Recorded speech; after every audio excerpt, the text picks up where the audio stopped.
चलिए रुक करेंगे अगली खबर का। इस वक्त की अगली खबर हमें मिल रही है दिल्ली से। देश में किसान रेल की शुरुआत होने जा रही है। आज सुबह 11 बजे पहली किसान रेल चलेगी।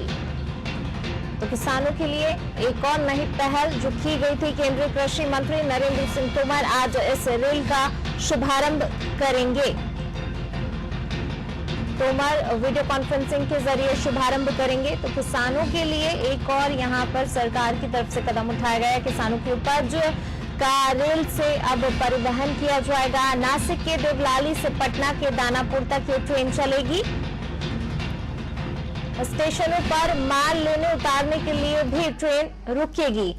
ट्रेन में पैसेंजर को बैठने की अनुमति नहीं होगी। सिर्फ ये माल परिवहन के लिए, किसानों के लिए ये रेल चलाई जा रही है। आज सुबह पहली किसान रेल चलेगी। और ज्यादा जानकारी के साथ हमारे पॉलिटिकल एडिटर मनोज वर्मा जी इसी खबर पर हमारे साथ जुड़े हुए हैं। मनोज जी, एक और किसानों के लिए यहाँ पर पहल, जिस तरीके से किसान हमेशा देश में प्राथमिकता रहे हैं किसी भी सरकार की, और आज फिर से एक बार और किसानों के लिए पहल की गई है। किसान रेल की शुरुआत यहाँ पर की जा रही है। देखिए, बड़ी शुरुआत कर सकते हैं पूनम, क्योंकि अभी तक ये होता है कि जब किसानों की जो उपज होती है वो कई बार मंडी तक जाते जाते लेट लगी हुई कारण खराब हो जाती है। कई बार ऐसा होता है कि मान लीजिए किसी एक क्षेत्र में, मध्य प्रदेश की अगर हम बात करें तो हमने यहाँ देखा है कि शिवपुरी में टमाटर बम्पर होता है, तो कई बार उसकी कीमतें 100 रुपए किलो चली जाती है, कई बार 20 पैसे 50 पैसे किलो तक रह जाती है, जिसके कारण किसानों को भारी नुकसान होता है। इस किसान रेल के चलने से दो फायदे होंगे। एक तो किसान अपनी उपज, जैसा कि सरकारों ने छूट दे दी, केंद्र सरकार ने भी नियम में संशोधन कर दिए हैं कि पहले किसानों के साथ मजबूरी थी कि वो जहाँ रहते थे उसी मंडी में अपनी उपज बेच सकते थे।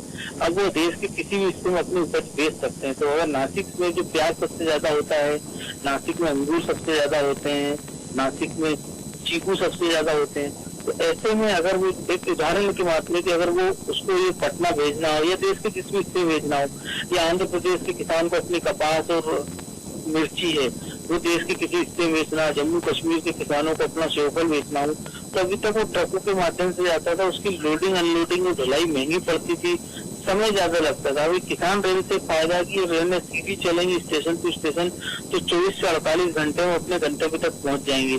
तो ऐसे में किसानों का माल खराब नहीं होगा, उसको वेयर हाउस में रखने की जरूरत नहीं पड़ेगी, क्योंकि कोल्ड स्टोरेज चेन और वेयर हाउस की देश में भारी कमी है। तो अपनी उपज वो अपनी मर्जी से देश के किसी भी हिस्से में चाहेगा बेच सकेगा। तो एक तो उसको अपनी उपज का सही दाम मिलेगा। दूसरा, जो लोग ज्यादा दाम चुकाते थे कि जैसे जम्मू कश्मीर का सेवफल भोपाल में आज की तारीख में हम देखते हैं कि 200 से 250 रुपए किलो बिक रहा है। अगर वो वहाँ का उत्पादक सीधे उसको जब भेजेगा 24 से 48 से 22 घंटे में वो उपज भोपाल में या आसपास के जहाँ भी उसको बेचना वहाँ पहुंच जाएगी, तो उसकी लागत में कमी आएगी। लागत में कमी आएगी, इसके साथ ही जो सड़की ये चीजें खराब होती है रास्ते में, उसमें कमी आएगी। तो एक तो उस किसान को, उत्पादक को उसका सही मूल्य मिलेगा, और दूसरा जो आम उपभोक्ता है उसको जो बिचौलियों के कारण महंगा सामान खरीदना पड़ता उसको निजात मिलेगी। दोनों।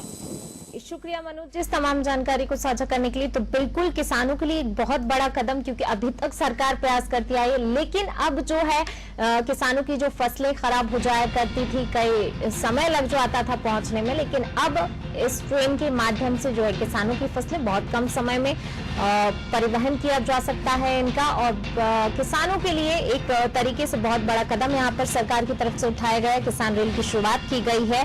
आज सुबह पहली किसान रेल चलेगी और नरेंद्र सिंह तोमर इसका शुभारंभ करेंगे।